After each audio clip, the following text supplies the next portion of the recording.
Hi friends, ఎలా ఉన్నారు? ఈరోజు టాపిక్ ఆటోక్లేవ్. ఈ టాపిక్ కొంచెం స్పెషల్ ఫ్రెండ్స్. ఎందుకంటే నా యూట్యూబ్ వీడియోస్‌లో నాకొచ్చిన ఫస్ట్ కామెంట్ ఇది. Thank you brother Sisindri for your comment. So friends, ఈ వీడియో మొత్తం 7 పార్ట్స్‌గా డివైడ్ చేశాను. Number 1, introduction to sterilisation and types. Number 2, introduction to autoclave. Number 3, uses of autoclave. Number 4, requirements of autoclave. Number 5, how to use autoclave. Number 6, autoclave controls. Number 7, precautions. Number 1, introduction to sterilization. Sterilization definition చూస్తే sterilization is defined as a process by which an article, surface or medium is freed of all living microorganisms either in the vegetative or in the spore state. అంటే sterilization అనేది ఒక process. ఆ ప్రాసెస్‌లో మనం use చేసిన article, surface, మీడియాని micro organisms నుంచి free చేయటం. స్టెరిలైజేషన్ అనే ప్రాసెస్ చాలా మెథడ్స్‌లో చేస్తారు ఫ్రెండ్స్. మెథడ్స్ అన్నీ 2 టైప్స్‌గా క్లాసిఫై చేయొచ్చు. Number 1, physical method of sterilization. Number 2, chemical method of sterilization. Physical మెథడ్‌లో sunlight, heat, filtration, radiation, sound, sonic waves ఉంటాయి. కెమికల్ మెథడ్స్‌లో ఆల్కహాల్, ఆల్డిహైడ్స్ అని చాలా కెమికల్స్ యూజ్ చేస్తారు. ఈరోజు మన టాపిక్ ఆటోక్లేవ్ కాబట్టి మనం ఓన్లీ హీట్ పైన ఫోకస్ చేద్దాం. ఆటోక్లేవ్ ఇందులోనే వస్తుంది. హీట్ 2 టైప్స్ ఉంటుంది friends. Dry heat, moist heat. And moist heat టెంపరేచర్‌ని బట్టి 3 టైప్‌గా క్లాసిఫై చేయొచ్చు. Number 1, temperature below 100 degrees. Example pasteurization అంటారు. Number 2, temperature at 100 degrees. Example boiling and tyndallization అంటారు. Number 3, temperature above 100 degrees. Example autoclave. ఈ మెథడ్‌కి ఇంకో పేరు స్టీమ్ అండర్ ప్రెషర్ అని కూడా అంటారు. సో మన టాపిక్ ఆటోక్లేవ్ స్టార్ట్ చేద్దామా? ఫ్రెండ్స్, సింపుల్‌గా చెప్పాలంటే ఆటోక్లేవ్ అనేది మన ఇంట్లో యూజ్ చేసే ప్రెషర్ కుక్కర్ లాంటిది. ఈ మెథడ్ ఆఫ్ స్టెరిలైజేషన్ చాలా ఇంపార్టెంట్. ఎందుకంటే ఆటోక్లేవ్ అనేది combination of high temperature and high ప్రెషర్‌తో వర్క్ చేస్తుంది. ఆటోక్లేవ్‌లో ఉన్న హై టెంపరేచర్ మైక్రో ఆర్గానిజమ్స్‌లో ఉండే ప్రోటీన్‌ని డీనాచురేషన్ చేసి అండ్ కోయాగులేషన్ చేసి చంపుతుంది. అండ్ హై ప్రెషర్ మైక్రో ఆర్గానిజమ్స్‌లోకి పెనిట్రేట్ అయ్యి దాన్ని కిల్ చేస్తుంది. ప్రిన్సిపల్ ఆఫ్ ఆటోక్లేవ్ చూస్తే autoclave use steam under pressure to achieve high temperature, typically around 121 degrees centigrade for a set of period, usually 15 to 30 minutes, which effectively kills microorganisms. Friends, నాకొచ్చిన తెలుగులో autoclave principal explain చేస్తాను, వినండి. జనరల్‌గా ఒక వంట పాత్ర తీసుకొని అందులో వాటర్ పోసి బాయిల్ చేస్తే ఆ వాటర్ 100 డిగ్రీస్‌లో స్ట్రీమ్‌గా మారిపోతుంది. మనకు మైక్రో ఆర్గానిజమ్స్‌ని పర్ఫెక్ట్‌గా కిల్ చేయాలి అంటే 121 డిగ్రీస్ టెంపరేచర్స్ ఉండాలి. కానీ మన వాటర్ 100 డిగ్రీస్‌కే వేపర్ అయిపోతుంది. టెంపరేచర్ ఇంక్రీజ్ చేయాలి అంటే ఒక క్లోజ్ ఛాంబర్‌లో వాటర్ బాయిల్ చేస్తే స్టీమ్ ఇంక్రీజ్ అవుతుంది. స్టీమ్ బయటకు వెళ్ళే దారి లేక ప్రెషర్ కూడా పెరుగుతుంది. ఇన్‌సైడ్ ప్రెషర్ ఇంక్రీజ్ అయితే ఇన్‌సైడ్ టెంపరేచర్ కూడా ఇంక్రీజ్ అవుతుంది. సో ఇలా ఆటోక్లేవ్ టెంపరేచర్ ఇంక్రీజ్ చేస్తారు. Major factors for effective autoclave: temperature, time and pressure. జనరల్‌గా 121 డిగ్రీస్ టెంపరేచర్ ఉంటుంది. 15 PSI ప్రెషర్ ఉంటుంది. 15-20 మినిట్స్ టైం పెడతారు. ఈ combination best for autoclaving. PSI అంటే పౌండ్స్ పర్ స్క్వేర్ ఇంచెస్.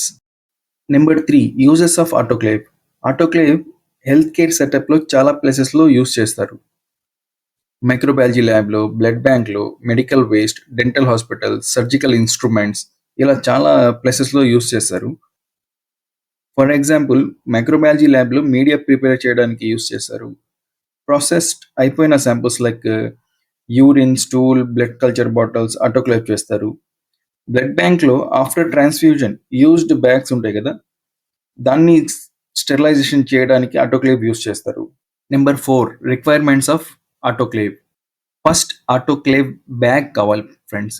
ఈ బ్యాగ్ స్పెషల్లీ ప్రిపేర్డ్ చేసి ఉంటారు. ఇవి హై టెంపరేచర్స్ లైక్ 135 డిగ్రీస్‌లో కూడా ఇవి మెల్ట్ అవ్వవు. Autoclave deodorant balls. ఇవి స్మెల్ రాకుండా యూజ్ చేస్తారు. మైక్రోబయాలజీ వేస్ట్ ఆటోక్లేవ్ చేసేటప్పుడు డేంజరస్ స్మెల్ ఉంటుంది. అలా బ్యాడ్ స్మెల్ రాకుండా కంట్రోల్ చేయడానికి ఈ ఆటోక్లేవ్ డియోడ్రెంట్ బాల్స్ అనేవి యూస్ చేస్తారు. Sterilisation tape. ఫ్రెండ్స్, ఈ tape 2-in-1 tape. Waste bag pack చేయడానికి యూస్ చేస్తారు అండ్ కెమికల్ ఇండికేటర్గా యూస్ చేస్తారు. Next, biological controls. ఆటోక్లేవ్ ప్రాపర్గా వర్క్ చేసిందా లేదా చెక్ చేయడానికి ఈ బయోలాజికల్ కంట్రోల్స్ యూస్ చేస్తారు. Number 5, how to use autoclave. Friends, ఈ వీడియోలో చెప్తున్న ప్రొసీజర్ జనరల్ నాలెడ్జ్ మాత్రమే. ఆటోక్లేవ్ పర్ఫెక్ట్గా ఎలా యూస్ చేయాలో మీ దగ్గరున్న ఆటోక్లేవ్ యూజర్ మాన్యువల్ చూడండి. So friends, first lid open చేసి వాటర్ పోయండి up to the mark. Next example, microbiological waste autoclave బ్యాగ్లో ప్యాక్ చేసి స్టెరిలైజేషన్ టేప్ అంటించి రెడీ చేసుకోండి. అండ్ ఒక సపరేట్ బ్యాగ్లో బయోలాజికల్ ఇండికేటర్ కూడా ప్యాక్ చేసి రెడీగా పెట్టుకోండి. ప్యాక్ చేసిన ఈ waste bag and biological indicator రెండు ఆటోక్లేవ్లో పెట్టి లిడ్ క్లోజ్ చేయండి. మోడ్ సెలెక్ట్ చేసుకొని స్టార్ట్ బటన్ ప్రెస్ చేయండి. మోడ్ అంటే ఆటోక్లేవ్ చేస్తున్న మెటీరియల్ సాలిడా, లిక్విడా లేదా వేస్టా సెలెక్ట్ చేసుకోవటం. అంతే, ప్రాసెస్ స్టార్ట్ అవుతుంది. 45 minutes to 1 hour వెయిట్ చేసి టెంపరేచర్ కూల్ అయిన తర్వాత లిడ్ ఓపెన్ చేసి చెక్ చేయండి. కెమికల్ ఇండికేటర్ పాస్ అయిందా లేదా అని చెక్ చేసి ఆ మెటీరియల్ బయటకు తీసేసి, ఒకవేళ పాస్ అయితే బయటకు తీసేసి స్విచ్ ఆఫ్ చేసేయండి. ప్రాసెస్ అయిపోయింది. Number 6, autoclave controls. ఇప్పుడు మనం చేసిన ఆటోక్లేవ్ ప్రాసెస్ కరెక్ట్గా అయిందా లేదా చెక్ చేయడానికి కొన్ని కంట్రోల్స్ యూస్ చేస్తారు ఫ్రెండ్స్. కంట్రోల్స్ కూడా చాలా టైప్స్ ఉన్నాయి. ఈ వీడియోలో 3 types ఆఫ్ కంట్రోల్స్ చూద్దాం. Number 1, digital thermometer. అంటే ఆటోక్లేవ్కి ఫిక్స్ అయి ఉన్న డిజిటల్ థర్మోమీటర్ ఫిజికల్గా చెక్ చేయటం, 121 degrees వచ్చిందా లేదా అని చెక్ చేసుకోవటం. Number 2, chemical indicators.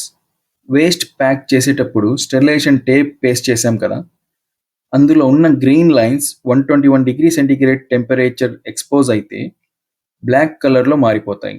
Number 3, biological indicators. ఇందులో స్పోర్ ఫార్మింగ్ బెసిలస్ ఉంటుంది ఫ్రెండ్స్. ఈ బెసిలస్ స్పోర్స్ని డిస్ట్రాయ్ చేయాలంటే 121 degreesలో 12 minutes పెట్టాలి. ఆటోక్లేవ్ స్టార్ట్ చేసేటప్పుడు సపరేట్ బ్యాగ్లో ఈ బయోలాజికల్ ఇండికేటర్ వేసాం కదా, ప్రాసెస్ కంప్లీట్ అయిన తర్వాత ఈ స్మాల్ వైల్స్ తీసి సూటబుల్ మీడియా అండ్ సూటబుల్ టెంపరేచర్లో ఇంక్యుబేట్ చేస్తే రిజల్ట్స్ ఇలా వస్తాయి. ఒకవేళ గ్రోత్ వచ్చిందనుకో సూటబుల్ మీడియాలో, ఆటోక్లేవ్ ప్రాసెస్ ఫెయిల్. ఆ మీడియాలో గ్రోత్ రాకపోతే మన ఆటోక్లేవ్ ప్రాసెస్ సక్సెస్. ఇంకోసారి చెప్తాను, గ్రోత్ వస్తే ఆటోక్లేవ్ ఫెయిల్, గ్రోత్ రాకపోతే autoclave pass. Number 7, precautions. Autoclave lid open చేసేటప్పుడు ఇన్సైడ్ ప్రెషర్ ఎంత ఉందో చెక్ చేయండి. 0 ఉంటేనే ఓపెన్ చేయండి. ఆటోక్లేవ్ని ఎక్స్ప్లోజివ్ గ్యాస్ సిలిండర్స్ పక్కన పెట్టి యూజ్ చేయొద్దు. ఆటోక్లేవ్స్కి వైర్స్ ఉంటాయి కదా, దాన్ని ఫోర్స్గా బెండ్ చేయటం, ట్విస్ట్ చేయటం, టై చేయటం చేయొద్దు. ఆ వైర్స్ డ్యామేజ్ అయ్యి ఆటోక్లేవ్ బాడీకి టచ్ అయ్యి ఎలక్ట్రిక్ షాక్ కొడుతుంది. మీ దగ్గరున్న ఆటోక్లేవ్ ఎలక్ట్రిక్ వోల్టేజ్ రిక్వైర్మెంట్ ఎంతో చూసుకొని దానికి సూటబుల్ వోల్టేజే సప్లై ఇవ్వండి. వేస్ట్ బ్యాగ్ ప్యాకింగ్ చేసిన తర్వాత ఒక మెటల్ మెష్ హోల్డర్లో పెట్టి ఆటోక్లేవ్ చేయాలి. లేదంటే ఆ బ్యాగ్ మెల్ట్ అయిపోయే ఛాన్స్ ఉంది. ఎప్పుడంటే వాటర్ తక్కువగా వేసినప్పుడు. ఆటోక్లేవ్ లిడ్ క్లోజ్ చేసేటప్పుడు కేర్ఫుల్గా క్లోజ్ చేయండి. మన హ్యాండ్స్ డోర్లో స్ట్రక్ అయ్యే ఛాన్సెస్ ఉన్నాయి. ఆటోక్లేవ్ ప్రాసెస్ అయిపోయిన తర్వాత లిడ్ ఓపెన్ చేసేటప్పుడు మన ఫేస్, మన హ్యాండ్స్ ఆటోక్లేవ్కి క్లోజ్గా పెట్టకూడదు. అందులో నుంచి వచ్చే స్టీమ్ చాలా వేడిగా ఉంటుంది. లిక్విడ్ మెటీరియల్ ఆటోక్లేవ్ చేసేటప్పుడు ఎక్స్ట్రా ప్రికాషన్స్ తీసుకోవాలి.